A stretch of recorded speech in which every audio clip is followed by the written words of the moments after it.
Alrighty, welcome back. This is Feed the Beast Unleashed with Geronitis, episode 5, I believe this is going to be. At least it should be. I tried to upload episode 3 last night, and it seems to be giving me trouble. I don't know why, but I'm going to try to re-upload that tonight, and hopefully we'll be able to get that up. 4 will be done at some point as well, and then, of course, this is going to be episode 5. A couple things I want to cover. Since we were here last, I have moved a couple things around. I have made a couple new things, and I've even gone and done something crazy. I actually started an automated mining process. I'm going to show you that here in just a second. Right now I'm pouring a little bit more of my silver here, making some ingots. I, of course, did something incredibly stupid. I half filled one of these basins, and because I wasn't paying attention. One of the big problems I have with that is you can put ore into the smeltery, and sometimes it tells you have, 5 ingots left, but sometimes it gives you millibuckets. And I think it's 144 millibuckets per ingot, I think. And I just can't do that math to figure out how many millibuckets 9 ingots is. And quite frankly, I just keep forgetting. So I wound up half filling this because apparently silver is displayed in millibuckets. Isn't that wonderful? So, yeah, made that mistake. I also did something incredibly stupid. And nope, it's not showing there. You might notice I'm holding my stone pickaxe again. Yeah, the pickaxe I made in the last episode, yeah, it went up in flames with me when I decided to dive into a lake of lava. I actually was following around my automated mining machine, and I went, oh, cool, there's something I can, oh, God, no, why? And I was swimming in lava. So all of that stuff is gone. My armor was gone. I've since remade the armor. I have not remade the pickaxe because I had mentioned in the last episode that we were going to make a better pickaxe. So we're going to do that as well. For the moment, let me show you a couple of the other changes. I don't know if you've played Feed the Beast before, then you know that these are barrels. Barrels can hold up to 64 stacks of any given item, and this one's already almost full of cobblestone. If you don't know anything about barrels, I will show you really quick. What you need to do is you need logs, and you need wooden slabs, which are these. And you need to be able to make wooden slabs. So in the crafting table, you're going to take the oak wood planks, and you're going to put them across the bottom like this, and that gives you slabs. Okay? Then you're going to take the slabs and put them in the top center here, and then you're going to fill around it with logs. And that makes a barrel. Okay? When you're placing barrels, you can place them pretty much anywhere. They're just like chests, only they can only hold one type of item. So I'm going to place this barrel here, and then let's say, well, since we know we're going to have more cobblestone, we take that out, and we're going to, with the cobblestone in my hand, we're going to right-click on the face of this barrel, and that's going to store that. If you hold right-click, it will automatically empty your inventory of all cobblestone into that barrel. So, as you see, that's what I just did. Now, if we left-click, it takes out a stack at a time. If you shift and left-click, it takes out a single one, and so on. Now, we're going to just go ahead and put this back in here, because we're going to fill that one up before we move on to the next one. Okay, second thing that we have done. We have, obviously, you can see I've stored some lava here. I made a bunch of buckets, and I ran up and down the stairs, and I got lava from the lava pools that you saw in my mining area, and I made these tanks and filled them up with lava. Well, I had 10 buckets on me, and instead of, putting them away when I was going down to my mining thing, I was carrying them with me, so they burned when I went swimming in lava as well. Anyone who doesn't know how to make these tanks, you take glass, and you essentially make a chest out of glass, all the way around the outside, leaving the center empty, and that gives you this tank. The tanks are stackable. The tanks are tackable. Did you know that? Anyway, they are stackable, and this is 1, 2, 3, 4 tanks standing up. Each line that you see here in it is a bucket, so each tank holds 10 buckets. So as you can see, I've got plenty of lava here to feed the smeltery. You might also notice that the smeltery is a bit taller. I expanded the smeltery so that it can hold more ingots now, And let me see if I've got any ingots that I can put in here to demonstrate. Actually, this seems like a really good time to show you this. Here's the aluminum that we're going to use here in just a minute. So I can put all 19 aluminum in here. So that should be fine. And now, before we go any further, I'm going to walk you down and show you the automated mining setup. In theory, the little guy is still running. Now keep in mind that if you're playing outside of a server, you shut the world down when you stop playing, that way if you shut the world down, he will stop in his process. So I have had the world running for a couple hours now, and this is why he's still functioning. If I were to close the world and come back, he would no longer be functioning. I'd have to start him over again. And the way his program is written, the way he works, it would be better to not do that. I mean, you can always reset him, but if you want him to complete the pattern that you have in mind, you want to keep him running. So, without further ado, as you can see, we have a bit of an empty room here. This was not empty before. It was actually a completely filled up room. And because I kept running into lava down below, as you can see, I've blocked this off now because I kept having monsters spawn and come running in after me. The lava I fell in is actually up here, but I was having problems down here, so we just blocked this off for now. I may come back down here later and do something with it, but then again, I might not. As you can see in the background here, you see the particles falling down. That's because the miner is currently mining. Remember in the last episode, I told you that I had plans for the diamonds, that I wasn't going to use them. Well, I used the diamonds to make a diamond pickaxe. And because using the diamond pickaxe myself, I would wear it down and eventually break it, I decided to give it to a turtle. So we're going to go ahead right now and we're going to show you how to make a turtle. There's the mining turtle. So this is what I made, and we're going to backtrack a couple steps here. You make a computer, which this is the recipe for the computer, is smooth stone. Of course, making smooth stone, you cook cobblestone, and that makes it back into smooth stone. And then the glass pane, you fill in the bottom row of the crafting table with glass blocks, which is cooked sand, and that makes the panes. And then, of course, you put that together, make a computer. So once you make the computer, then you make a turtle. The turtle is the computer with the chest, and then iron all the way around it. So that way you can make a turtle. Turtles can be used for many, many, many purposes. I'm not going to go into how many different things you can do with them right now. Just understand that what they can do is immense. You can do all kinds of crazy stuff with turtles. I mean, you can program them to do any number of things. The programming language is a bit complicated. It's not really too bad, but I mean, I can do rudimentary programming, but I have a friend who actually helped me do the program that I'm about to show you. Anyway, once you make the turtle, you give the turtle a diamond pickaxe, and it makes it into a mining turtle. And so, once you make the mining turtle, then you have to program him to do something. Now, there's a bunch of programs out there, and you can look up one if you want to. I had a friend of mine look up a certain program that was very, very basic, and then he modified it to do specifically fun things.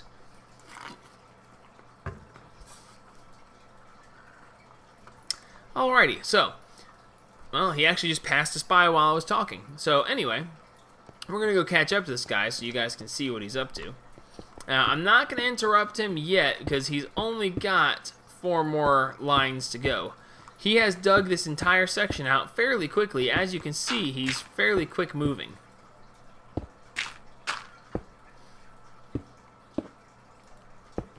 Now, as he's going along, he's digging. He digs forward, moves forward, then digs up, digs down. You know, digs forward, moves forward, digs up, digs down.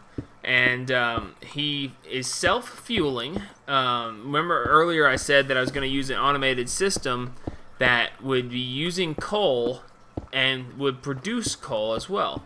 Well, when I started this guy about an hour or two ago, I gave him 30 coal, and I have not resupplied him since.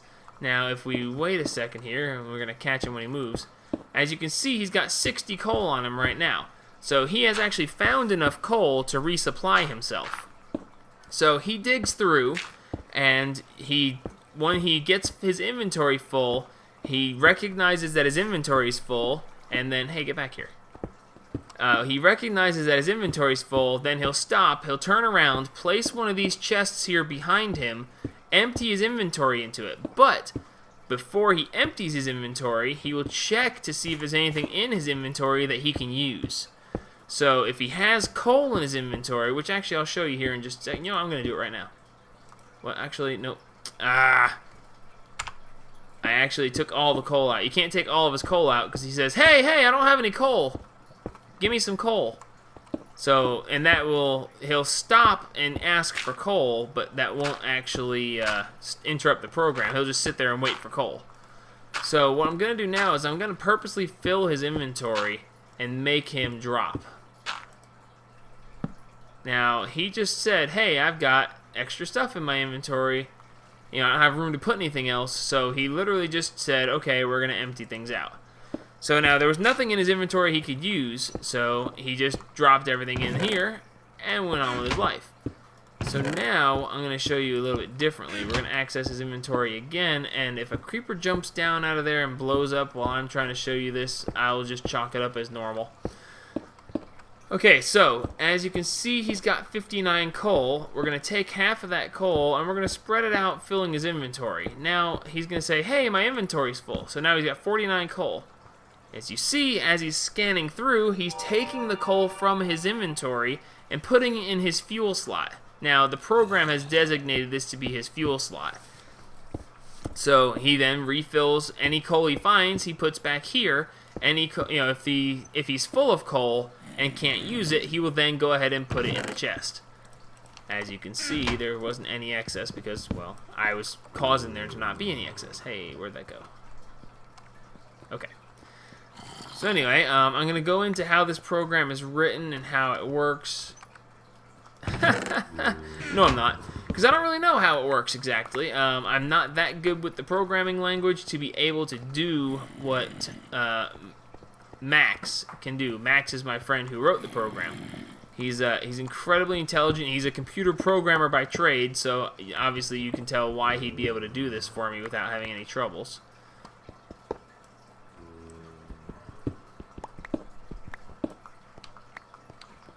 So now we're going to go back down this way. And anyway, so here in just a little bit, he will finish his programming.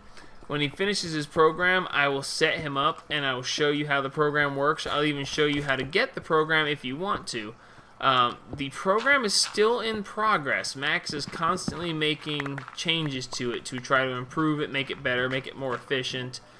It used to be that he dropped torches all the time. Now he just drops them every now and then. He's actually going to make it drop torches a little bit more often because there's still areas that are dark enough for enemies to spawn in. Thankfully, I haven't had any jump me as of lately, but who needs enemies when you can go swimming in lava, right? Anyway, so he's going to be done here shortly. He's going to finish this next row. He'll go down through here, and then he'll cut back the other way and then back this way, and then he will close his programming out. He's programmed to automatically empty his inventory of anything that is not necessary for him to be run again. So that bottom row will always remain full, but everything else he'll actually just put off to the side and into a chest. So all you have to do is keep him fueled with chests, and he will keep digging. So you can imagine that while I've been out doing other stuff, this has been very handy to have running. There are other automated ways you can do stuff like quarries and mining wells and stuff like that, but this is really quick and really easy to start off with. It isn't very complicated, so I think it's a better way to start out.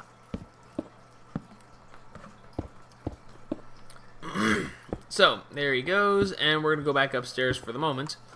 And we're going to take a look at, by the way, I actually did use him earlier. He dug these paths for me. I'm keeping it blocked off because it's a bit of a mess in there.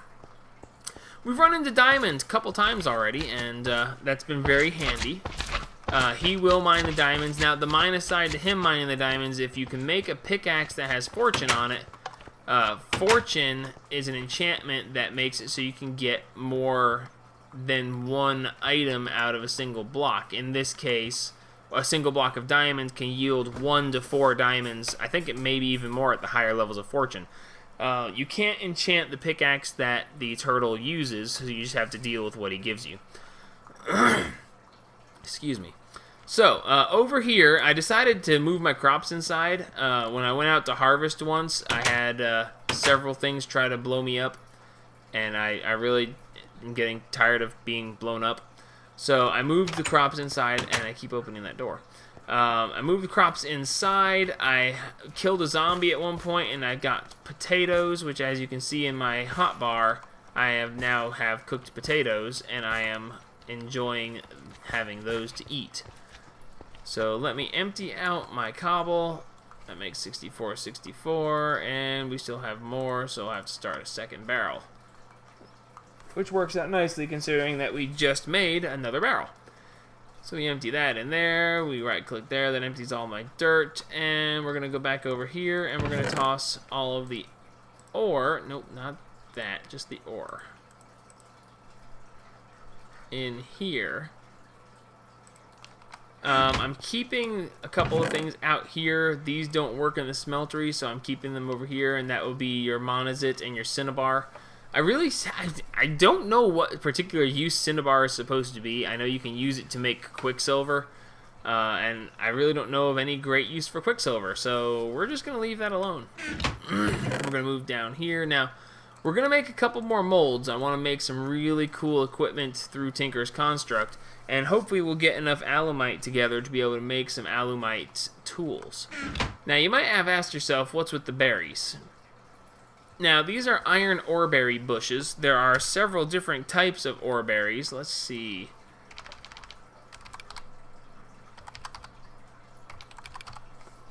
As you can see here, we have an iron oreberry, a gold oreberry, a copper oreberry, a tin oreberry, an aluminum oreberry, and an essence oreberry.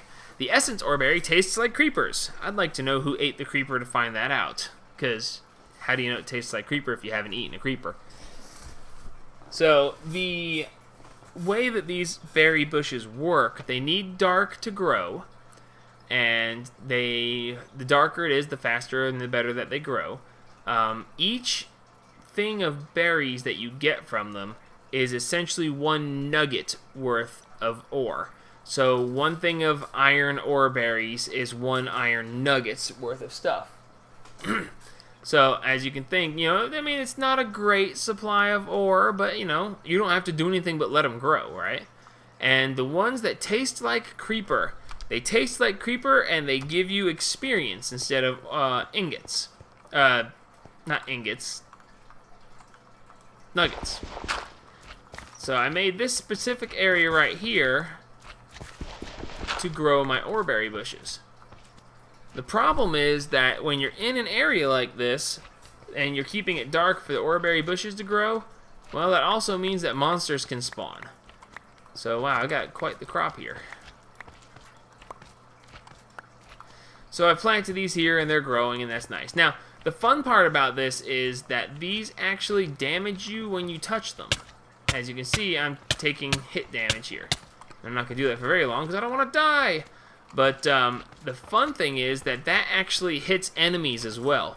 So if you want to have a grove of these that you can harvest from, if you plant them in specific ways, if there are enemies inside there, they'll actually walk up against them and kill themselves.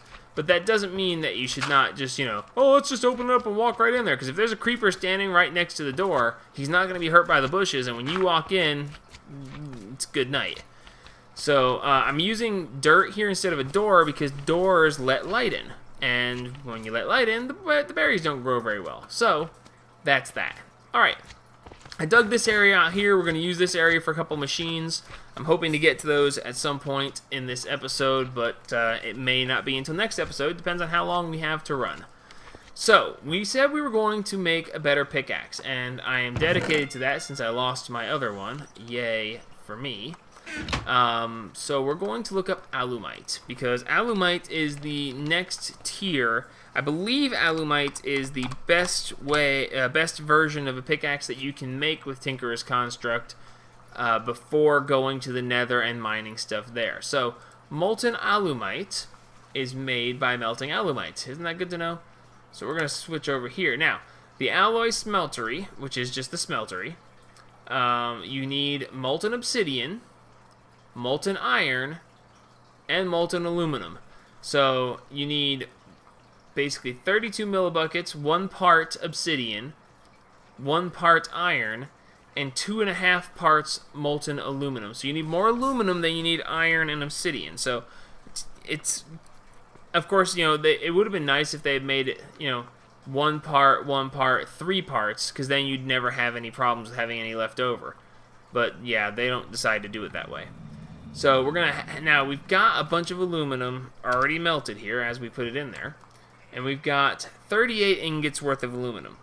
So we're going to put probably, well, actually I don't think we have any. Okay, we do have a little bit of obsidian. We're gonna put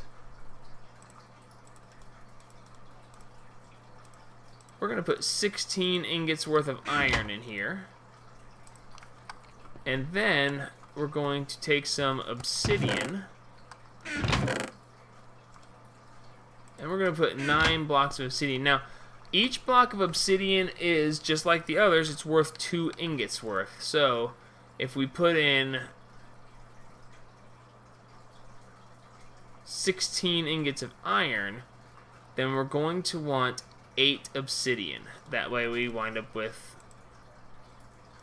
the correct total, and I can't seem to count.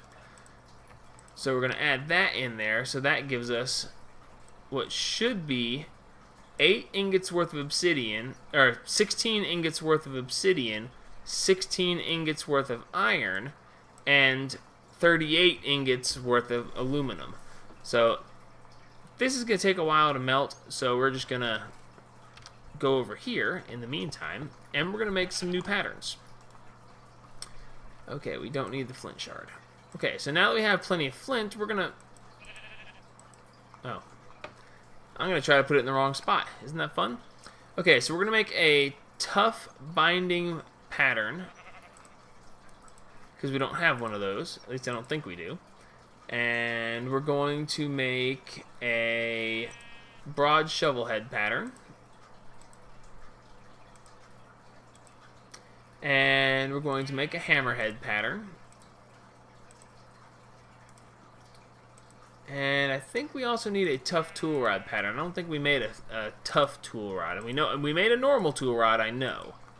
But I wasn't sure we had made that. We're going to make a large blade pattern just because I may wind up with some duplicates. If I do, so be it. It's not going to be the end of the world. We've got to make one of these. We just have to. And I won't even. It's just gonna be too funny.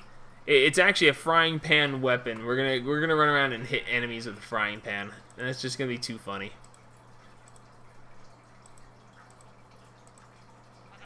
I'm curious as to whether it will go clang when you hit them with it.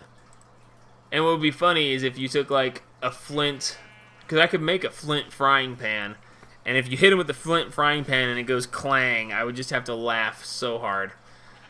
Anyway, it would be hilarious.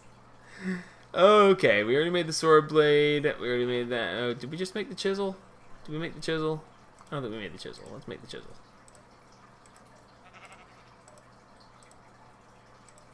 Alright, fletching pattern I'm not worried about. Arrowhead pattern I'm not worried about. Bowstring I'm not worried about. We made the hammer. We've already got the tool binding. I know we made the large plate. Ah, the broad axe. That one I want for certain. Just a normal axe, scythe, tough tool rod. Not sure about the rest of that, so we're just going to leave that for now. We should have some melted alumite at this point. And yes, I can see it there. So let's see how much we wound up with. We wound up with 22 ingots and 6 nuggets worth. So that's excellent. We'll have to figure out how to work with the rest. We got 2 nuggets of aluminum left. 8 iron nuggets and 8 obsidian nuggets. So it figures we wouldn't have enough aluminum. I wonder if I have enough more aluminum in here. Do I have any that I haven't melted yet, or that is in ingot form? Silver, iron, gold, lead, tin, ferrous, steel, iron, aluminum ore berries. We got 2. How many nuggets did we have? How many nuggets did we have? We had 2 nuggets. Well, now it'll be 4 nuggets. maybe that'll mix some more together. Anyway, so we're going to make alumite. We're going to make alumite items. I went ahead and moved these patterns over here, just because they're close enough to be useful again. Oh, well, we don't want to do that yet. We're going to put this stuff away just because it's getting in the way. And, well, actually, that's the sign. Now, we're going to move this stuff out of here because it's in the way yet again. And that doesn't go there, but I'll straighten that out later. That goes in there. I didn't plant... I opened up and showed you the oreberry bush area and didn't plant the new oreberry bushes. Brilliant. Okay, so we're going to put that up there. We're going to move this. Well, we don't need that one yet. We'll move these down. Alright, so what we're going to do now is we're going to put this here and we're going to pour this in it. We're going to pour this in it. Thank you. Now, if you watch, it hardened and then disappeared. The reason it disappeared is because I put hoppers underneath each of these. So when they fill, the hopper automatically pulls it down and out and shifts it over to here. So as you can see, here's our alumite rod. So now that we've done that, we need the alumite binding. And it pulls that one down as well. And of course, the last thing we're going to need is the pickaxe head. And it hardens and gets pulled down as well. So since we're here, we're going to go ahead and make the sword blade. And the hilt. Well, it's a hand guard. And because I'm a genius, we're going to now go back and make another tool rod. We needed to make a tool rod before, but again, genius, so, you know, oops. So now we have the stuff we need. We've got 2 rods, which is going to be the handle for both the pickaxe and for the sword. We've got the binding that's going to hold the handle and the pickaxe head together. And then we've got the hand guard that's going to go with the sword blade. So now we're going to go over here, we're going to put these suckers together and make ourselves some really cool stuff. So we go back into here, we're going to select pickaxe, and we are going to put the head, the binding, and 1 rod, and it makes the alumite pickaxe. So as you can see, you have 3 modifiers as well. This binding level is cobalt. Cobalt is the next stage of things that you can do, but you can only find cobalt in the nether, I believe. So anyway, we're going to make this, and therefore we can take this to the nether, find some cobalt, and make some better stuff from that. So next we're going to make the sword. We decided to go with, well, I decided, I say we like it's something special. The long sword is an offensive weapon best used for charging into battle at full speed. Now, it has a charge boost and a special ability lunge. I'm really not sure how that works. I know that if you hold right click instead of blocking, it kind of does this animation where you hold the sword back, and then when you let go, it flings you forward. So we're going to do that real quick, and I'll let you see how that works.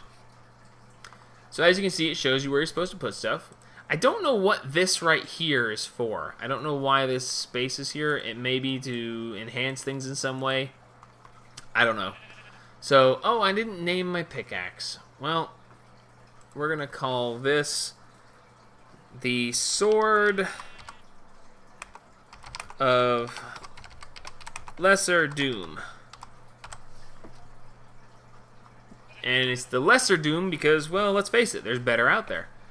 So my now Sword of Lesser Doom is reinforced. Oh wait, I didn't put that up. Well, hang on. Put this back over to anvil mode, and we'll put this up here, and we can look at its statistics. Its durability is 714. It does 3.5 hearts of damage, and it has 3 modifiers remaining. I'm not going to bother modifying this sword because I don't intend for it to be the sword that I keep forever, but we'll go into the modifiers and stuff of that nature as well.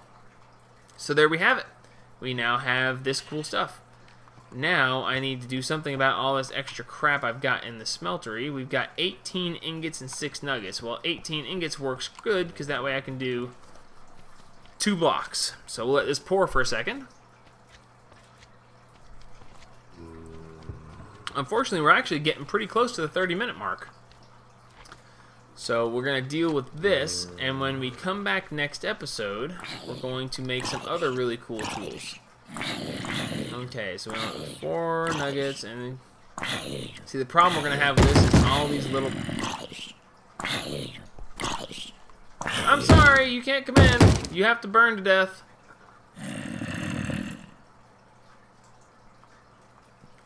Are you really going to make me use my sword on you? Okay, you can come in. Oh, he didn't want to come in after all. Anyway, so what we're going to do is I'm going to kind of be... instead of trying to figure out how to get all this stuff out of here without making a mess, we're just going to break this piece right here. And that was the controller, so that automatically empties the smeltery of all its stuff. If you noticed, if you looked through the glass while I was breaking it, the actual liquid inside the smeltery was showing the cracks and the breakages, and therefore it got destroyed that way. So as you can see, using aluminum to make aluminum brass, not so useful. Instead, we used it to make alumite, which is more useful. So you can go and you can find gold. You can go find gold anywhere. It's actually not that hard to find. So I choose to use the gold to make my mold forms instead of aluminum brass. And, you know, that might be wrong, but it's just the way I choose to do things. So now we're going to make a bunch of molds. So the first thing we're going to do is the tough tool rod. Now, you notice that the tough tool rod stayed put and didn't get sucked down into the hopper. It's because I actually placed it here. And in theory, it stays there just because I placed it instead of it actually having something coming around it. Now, we've got the molten gold. We're going to make this, thank you. Now, that should harden and it should get sucked down in. So, now we're going to go ahead and do the large blade.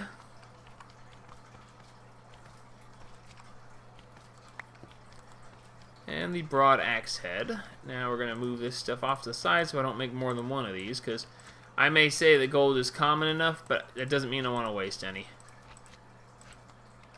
So that's done.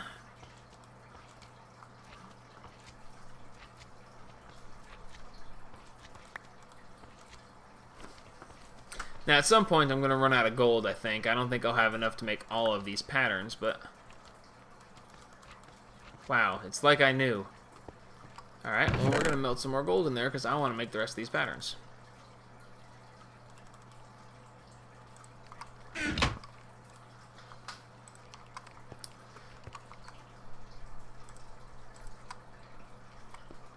Empty that, fill that back up. Okay. Okay, did we make the shovel pattern or did we run out before we got it made? Let's sort this.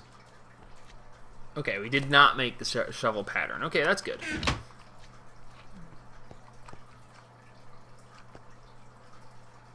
And now we have liquid. So we're going to pour this out here.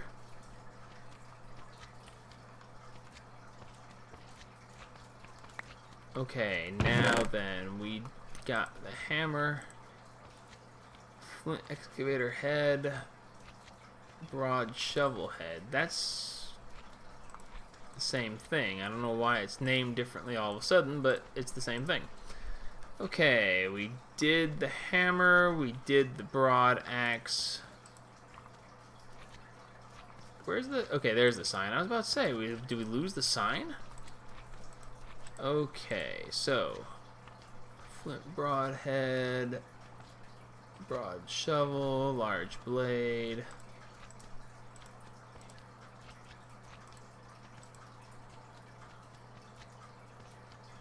Okay, we should just have these 4 left. This is going to be so hilarious. I can't believe I'm actually making a mold for a frying pan. I'm afraid I may have to run around hitting enemies going, "Not the mama." If anybody actually watched the old series Dinosaurs, they'd understand. The baby ran around hitting his dad in the head with a frying pan going, "Not the mama."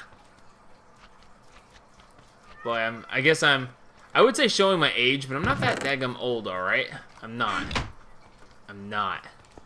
And nobody should say I'm that old. Even if I am.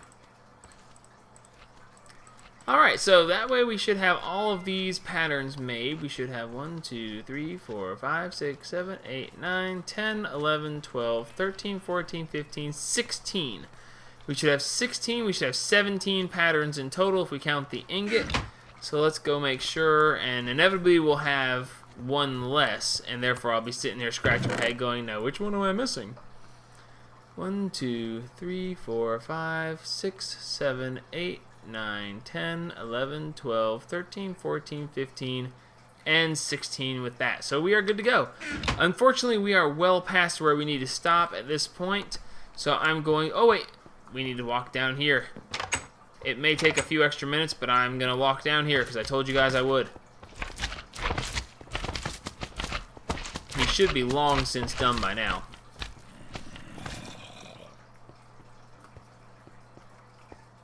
Whoa. Yes, there he is. He is done. Let us chop through this. No creepers trying to blow me up. Good. So as you can see, when he finishes, he places the chest, he processes the items, he consolidates the slots, and then he slot consolidates again just to make certain. And then he empties out the stuff, makes sure everything where it is, tells you the tunnels are ready, and stops the program. As you can see, he still had 56 coal left with 17 chests. We're going to give him more chests because it's chests. And we're going to leave him with 30 coal once again. Close this out. And here's what he had in his inventory when he finally stopped.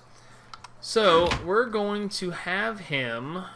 Let's see. What would be a good way to do this? We're going to...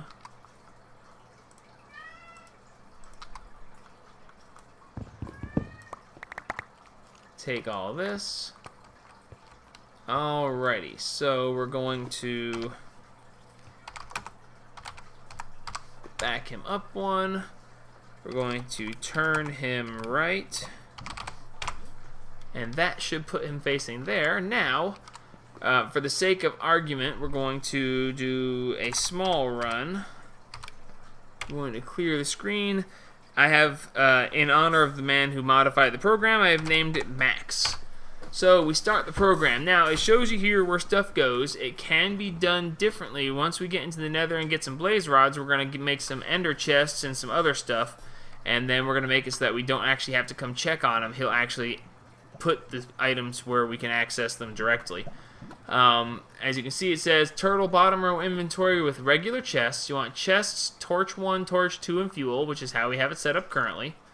And then the bottom row with ender chests, you're going to have ender chest out, ender 2 in, torch, and fuel. We'll get into that when we get the ender chests, and I'll show you how that works. So the first thing it does is ask for the tunnel length. We're going to go with the tunnel length of 5.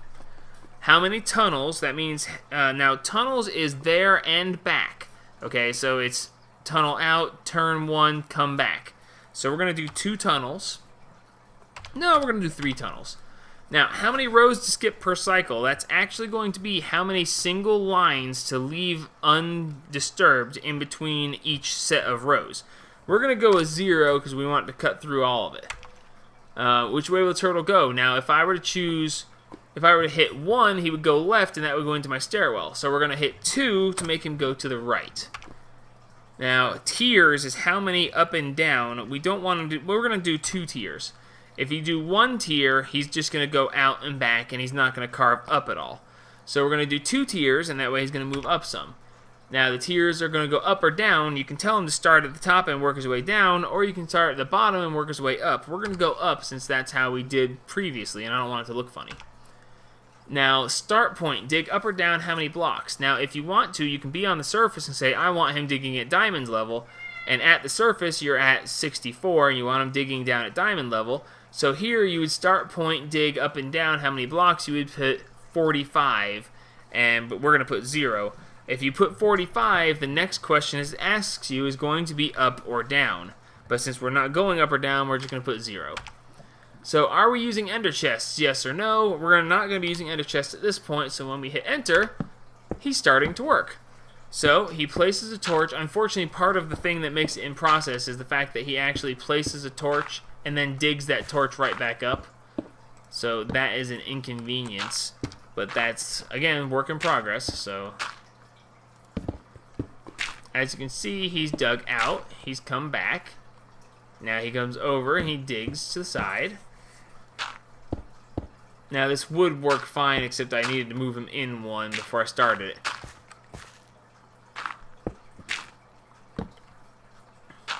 And off to the rocket sled races we go.